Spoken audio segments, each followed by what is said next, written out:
Good morning. આજના બ્લોગની શરૂઆત થાય છે ચા અને થેપલા ખાવા સાથે, જે મારો ફેવરેટ બ્રેકફાસ્ટ છે. અને આજે અમારો લોકોનો લંચ બહારથી આવવાનો હતો, બિકોઝ આજે મારા મમ્મીની બર્થડે હતી.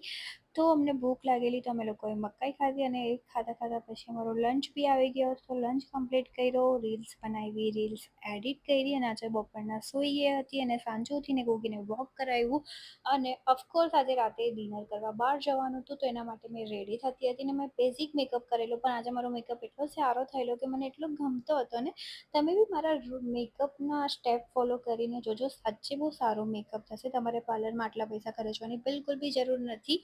બસ ખાલી primer, foundation, blush and lipstick, it's done. અને આ છે મારું ફાઇનલ લુક. ફિટ ચેક તો એક આપવો પડે. પછી અમે લોકો નીકળી ગયા હતા, અને ફાઇનલી અમે પહોંચી ગયા હતા ધાબા પર. ખાધું, અને સાચાનું ખાવાનું એટલું ટેસ્ટી હતું, અહીંયાની વાઇબ એટલી સારી હતી. બસ ખાલી વેટર લોકો ખરાબ હતા. મતલબ એ લોકો સર્વિસ સારી રીતે નહીં કરતા હતા, લેટ લેટ કરતા હતા.